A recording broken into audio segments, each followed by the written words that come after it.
आज का पहला पाठ नबी मलाकी का ग्रंथ, अध्याय 3, पद संख्या 13 से 20। वह दिन आ रहा है, वह धधकती भट्ठी के सदृश है। प्रभु कहता है, तुम लोगों ने मेरे विषय में कठोर शब्द कहे हैं। फिर भी तुम पूछते हो, हमने आपस में तेरे विरोध क्या कहा है? तुम लोगों ने यह कहा, ईश्वर की सेवा करना व्यर्थ है। उसकी आज्ञाओं का पालन करने से और विश्वमंडल के प्रभु के लिए टाट के कपड़े पहनने से हमें क्या लाभ? हम तो घमंडियों को धन्य समझते हैं। जो बुराई करते हैं वे फलते फूलते हैं, और जो ईश्वर की परीक्षा लेते हैं उन्हें कोई हानि नहीं होती। तब प्रभु भक्तों ने आपस में बातें की।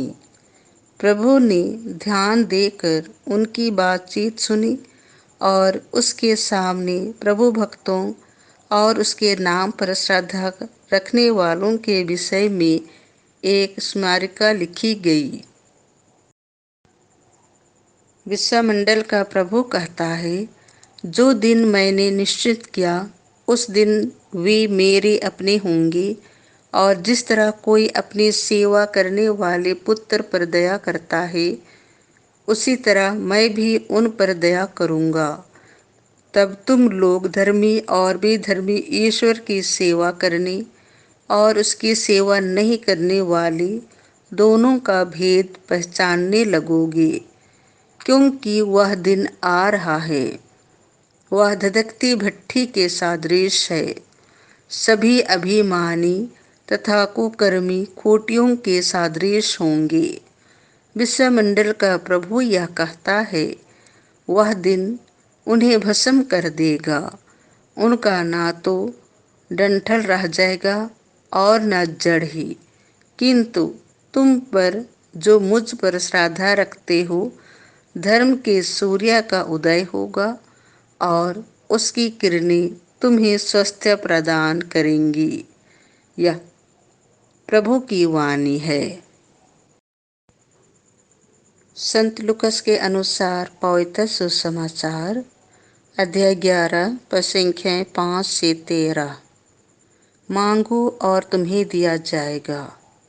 यीशु ने अपने शिष्यों से यह कहा, मान लो कि तुम में से कोई आधी रात को अपने किसी मित्र के पास जाकर कहे, दोस्त, मुझे 3 रोटियां उधार दो, क्योंकि मेरा एक मित्र सफ़र में मेरे यहाँ पहुँचा है और उसे खिलाने के लिए मेरे पास कुछ भी नहीं है।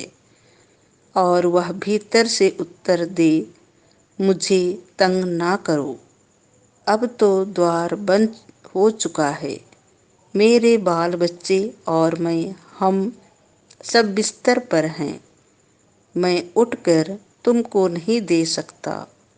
मैं तुमसे कहता हूँ, वह मित्रता के नाते भले ही उठकर उसे कुछ ना दे, किंतु उसके आग्रह के कारण वह उठेगा और उसकी आवश्यकता पूरी कर देगा। मैं तुमसे कहता हूँ, मांगो और तुम्हें दिया जाएगा, ढूंढो और तुम्हें मिल जाएगा, खटखटाओ और तुम्हारे लिए खोला जाएगा। क्योंकि जो मांगता है उसे दिया जाता है, जो ढूंढता है उसे मिल जाता है, और जो खटखटाता है उसके लिए खोला जाता है। यदि तुम्हारा पुत्र तुमसे रोटी मांगे तो तुम में ऐसा कौन है जो उसे पत्थर देगा?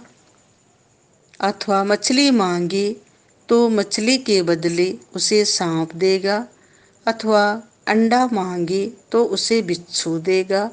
बुरे होने पर भी यदि तुम लोग अपने बच्चों को सहज ही अच्छी चीजें देते हो, तो तुम्हारा स्वर्गीय पिता मांगने वालों को पवित्र आत्मा क्यों नहीं देगा? यह प्रभु का सुसमाचार है।